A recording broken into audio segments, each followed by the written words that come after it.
भद्रक जिला वासुदेवपुर ब्लॉक अंतर्गत पढ़ुआ सरपोखरीआड़ी हनुमान मंदिर तृतीय वार्षिक उत्सव अनुष्ठित होई। वार्षिक उत्सव 3 दिन अनुष्ठित होई। प्रथम दिन 108 कलश शोभायात्रा और रीतिनीति अनुसार विभिन्न पूजा अर्चना महिला मानक द्वारा समूह दीपदान और हनुमान लड़ू बंटन भोग बंटन और एहीपरि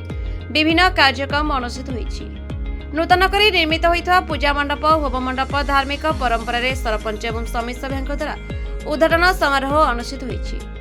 ग्रामवासी माने गणमाध्यम सरकार को अनुरोध करछन्ति जे सरकार मंदिर उन्नति पई किछि अर्थ प्रदान कले मंदिर उन्नति होई परंता। एथिरे योगदान करथिले पढ़ुआ ग्राम पंचायत सरपंच श्रीमती आरतीबाला दास, पढ़ुआ ग्राम पंचायत समिति सभ्य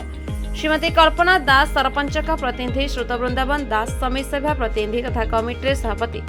श्रुत नित्यानंद दास, संपादक श्रुत चंद्रकांत परिडा, रवींद्र बेहरा समेत ग्रामवासी माने उपस्थित थे। आमर एटा पौढ़ुआ पंचायत ये मंदिर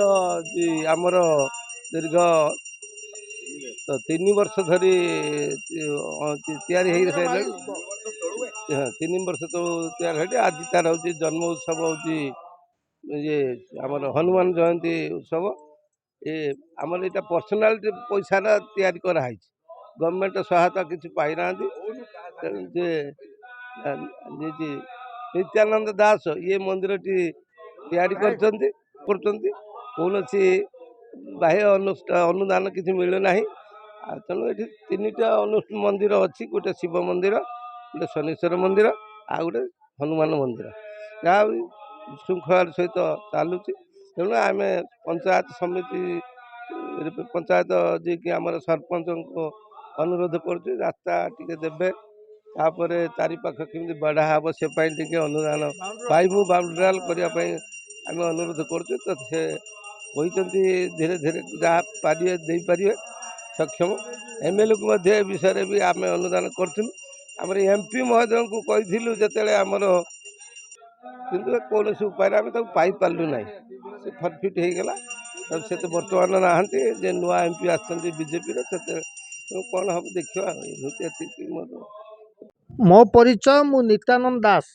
मो स्त्री कल्पना दास से समिति सभ्य अच्छा ये उपस्थित अच्छा आम सरपंच आरतीबाला दास आ समिति जन भी अच्छा आम समस्ते अच्छु आम पंचायत अग्रगाम्य जेतिक पंचायत प्रतिनिधि आम ये समस्ते अच्छु 3 वर्ष है 3टी मंदिर ये अच्छी शिव मंदिर सेपटक रहा आमर शनिश्चर मंदिर एपटर है हनुमान मंदिर किछि नथिला 3 वर्ष तले इलेक्शन जस्ट पंचायत इलेक्शन बेलू एटा प्रतिष्ठा उत्सव होता किंतु हनुमान मंदिर कंप्लीट हो नथला खाली जस्ट मंदिर होता कंप्लीट है यही वर्ष कंप्लीट है यही वर्ष प्रतिष्ठा वर्तमान है बोली धरले चलिबो। केते दिन धरि प्रोग्राम प्रोग्राम माने को प्रोग्राम माने प्रतिष्ठा उत्सव एटा चलथिला किंतु यही मंदिरटा कंप्लीट हो नथला आज होची कंप्लीट हला हां तरफ डिंडिम वर्तमान बाजुची जे मंदिर मालिनी उत्सव रे भोग मंडप पूजा मंडप किंबा आउ अन्यान्य सांस्कृतिक मंडप मान सरकार तरफ दिया जाउची सेतिपाई मध्य आमे आवेदन करिचु आमर एठी एई मंडप आगरे से भोग मंडप किंबा सांस्कृतिक मंडप विवाह मंडप कि जेकोसी कल्याण मंडप दिया जाऊ ये जगहटी आमर मंदिर मालिनी जगह कहले उत्तर बासदेवपुर ब्लॉक रो उत्तर बालेश्वर ना उत्तर बासदेवपुर ब्लॉक रो ए अंचलटी एक आध्यात्मवाद अंचल एपटू आमर गोटे 1956 मसीह ऋषि शुंग प्रतिष्ठान रही आरपटू सी आज 1956 मसीह से होता मूल 4 पीढ़ी एठी चलीगले योदाम को पलि गले आम 4th पीढ़ी वर्तमान तार दायित्व बुझा संगे संगे एटा को आम कर समस्ते चांदा पटल करी अन्य माने आम अग्रज रही आम एटा को अनुदान खटई कर जो दिन पिटुची आपण जरिया जदि किसी आम पाइपर यार आहरी किसी उन्नति आम करूँ यही मंडप सरकार को आम आवेदन करूँ जनशुणाणी कलेक्टर जनशुणाणी से गोटे प्रहसन कलेक्टर जन जोटा यहाँ जनइबे पेपर लिखे मुझे कौन सी कार्यकारी हो पारना आमे से जनईलु कलेक्टर पाखे यही मंडप सरकार दि जाऊँगी तेणु आपण एगुड़िक आम सैंक्शन करूँ सकाଳେ आज आमर समूह दीपदान उत्सव पालन होता देखिथे दीप ही समस्त महिला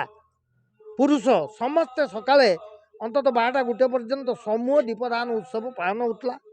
हनुमान लड़ू बंटन होता तापर पूजा चलला संध्या बेलू रही पंचामृत भोग बंटन ये कार्यक्रम चली यहाँ गोटे आध्यात्मिकवाद परिवेश महिला माने प्रबल भक्त ये तेणु से सकाळे भिड़ थिला आपण मैंने ये बाटे जाऊ आमको जदि गोटे खंडे मंडप कि आउ भल मंद उन्नति करने जदि किसी दि जाता आम आ खुशी हूँ आगु को चेष्टा करुचु सेपट को करूँ जोटा भद्रक जिला वासुदेवपुर ब्लॉक से एक्साइज का दिन का report the Republic Odisha 24 news.